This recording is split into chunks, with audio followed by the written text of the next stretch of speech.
নমস্কার, আমি গায়ত্রী আবার চলে এসেছি আর একটা নতুন রেসিপি নিয়ে। আপনারা চিন্তা করছেন বেগুনের দাম অনেক বেশি, কি করে বাড়িতে ছোটখাটো অনুষ্ঠানে বেগুনি করে দেবেন? চিন্তার কোনো কারণ নেই। যদি বেগুনের দাম অনেক বেশি হয়ে থাকে, আমরা কুমড়োর বেগুনি দেব। কিভাবে করি সেই টিপসটা আপনারা দেখুন। আর এরকম নিত্য নতুন কোনো টিপস পেতে গায়ত্রীর চ্যানেলটা ফলো রাখবেন, তাহলে আপনারা নিত্য নতুন এরকম রেসিপি পেয়ে যাবেন। আপনারা দেখতে থাকুন। আমি গ্যাসটা আগে থেকেই অন করে রেখেছি, এবার কড়াইতেও তেল দিয়ে রেখেছি। আপনারা দেখতে থাকুন আমি কিভাবে এই রেসিপিটা বানাই। তার জন্য আমার প্রয়োজন, প্রথমে দেখুন এই যে পিস পিস করে কুমড়ো কেটে নিয়েছি, এই যে, আর একটু আদা জিরা আর একটু ধনের গুঁড়ো আর একটু হচ্ছে রসুনের পেস্ট নিয়েছি, কাঁচা লঙ্কা কুচি করে দিয়েছি, আর সাথে নিয়েছি একটু বেসন আর একটু চালের গুঁড়ো। এবার সব একসাথে মিক্সড করব। গ্যাসটা কমিয়ে দিলাম কারণ গ্যাসটা আমার, তেলটা গরম হয়ে গেছে তো।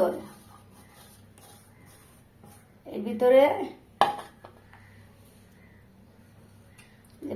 পরিমাণ মতো লবণ,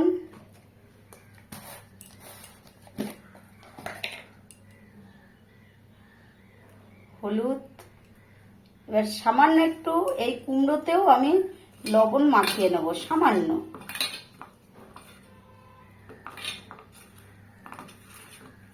আমরা আলুর চপ খাই, আমরা আলু ঘরে নেই, কুমড়ো রয়েছে, আমরা কুমড়ো দিয়ে চপ বানিয়ে নেব।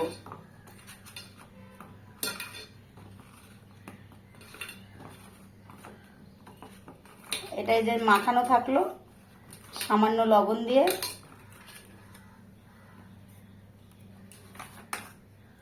এবার এটাকে ভালো করে মাখিয়ে নেব।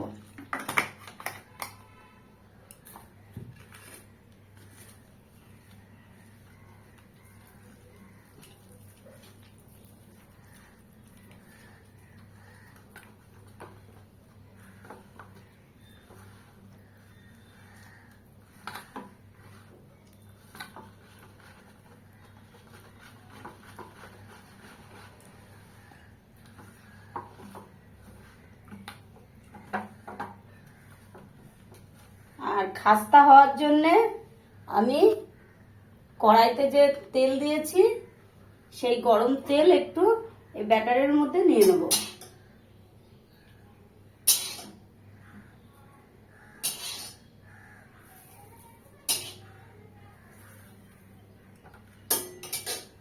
আপনারা দেখতে থাকুন, আমি ব্যাটারটা ভালো করে ফেটি।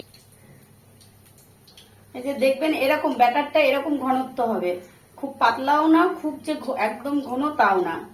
এবার এই যে আমি এই যে কুমড়োগুলো দিয়েছি দেখুন, এইভাবে আমি এখন তেলে দিয়ে দেব। এই দেখুন,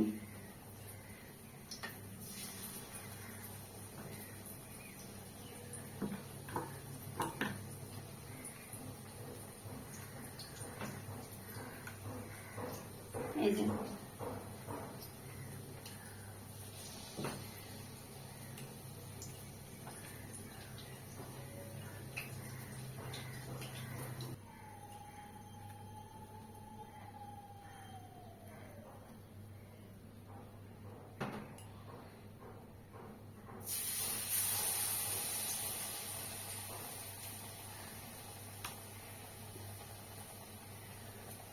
কোনো টেনশন নেই, আমার চ্যানেলটা ফলো করবেন, কিভাবে কি রান্না হবে টিপসগুলো পেয়ে যাবেন শর্টে।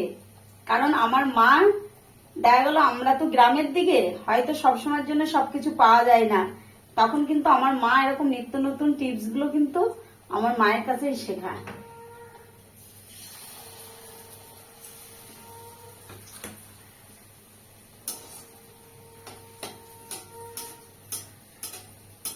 কারণ গ্রামের কাছে, হাতের কাছে তো সবকিছু সবসময় পাওয়া যায় না।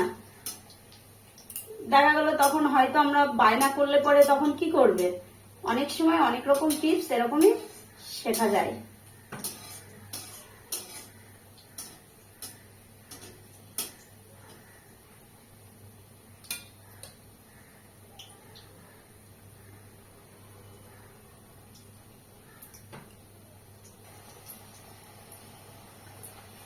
নিত্য নতুন বড়া, আচার, তারপরে নাড়ু, এইসব রেসিপিগুলো আমার মার কাছের থেকেই সবকিছু শেখা।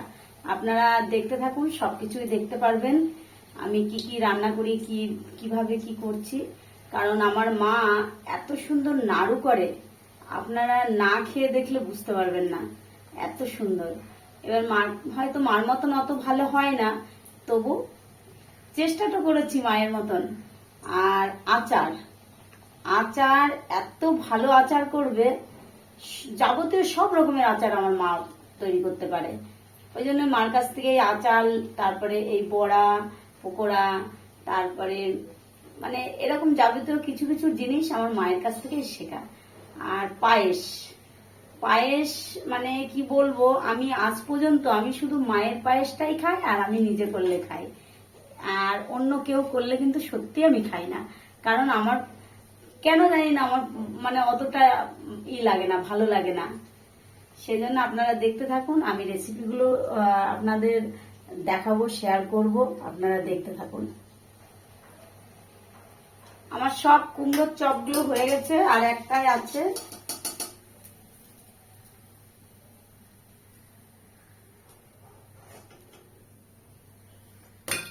পড়ে গেল, পুরো খাস্তা তো একদম,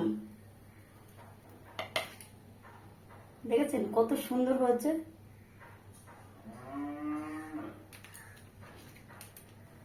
দেখুন, আওয়াজ পাচ্ছেন আপনারা? দেখেছেন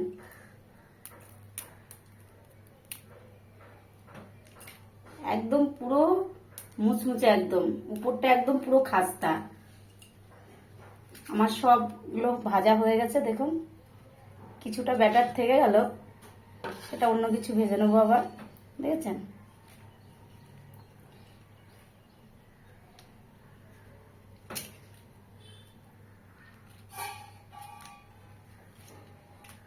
আবার এই যে আলুর চপের মতো হয়েছে, একদম আলুর চপের মতো।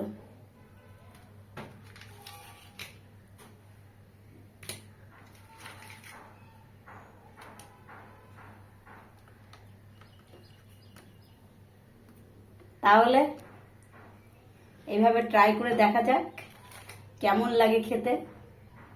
তাহলে আপনারা এভাবে ট্রাই করবেন, এইভাবে ট্রাই করে খেয়ে দেখবেন। বাসায় কেউ আসলে পরে নিরামিষ দিনে দেখা গেল পেঁয়াজ রসুনটা বাদ দিয়ে দেবেন, দিয়ে এইভাবে কুমড়োর বড়া করে দেবেন। বড়া বলুন, চপ বলুন, বেগুনের মতন করে কাটলে পরে বেগুনি বলুন, যাই বলুন না কেন, আপনারা সেইভাবে আমি যেভাবে এইগুলো রেসিপিটা তৈরি করেছি এইভাবে একবার খেয়ে দেখবেন, অসাধারণ লাগবে। আর এই অসাধারণ টিপস পেতে আপনাদের তাহলে আমার চ্যানেলটাকে ফলো করতে হবে। চ্যানেলটা ফলো না করলে কিন্তু এরকম নিত্য নতুন রেসিপি কিন্তু পাওয়া যাবে না। পুরো একদম খাস্তা, পুরো খাস্তা হয়েছে, একদম সুন্দর একদম। ঠিক আছে, আপনারা কে কোথায় থেকে দেখছেন লাইক করবেন, শেয়ার করবেন, কমেন্ট করবেন, সাবস্ক্রাইব করবেন। আর নিত্য নতুন এরকম রেসিপি পাওয়ার জন্য আমার চ্যানেলটাকে আপনারা একদম সবসময়ের জন্য ফলো করবেন। ফলো করলেই এরকম নিত্য নতুন রেসিপি পেয়ে যাবেন। আর কোনো ভুল ত্রুটি হলে বোন কিংবা দিদি কিংবা মেয়ে হিসাবে ক্ষমা করবেন।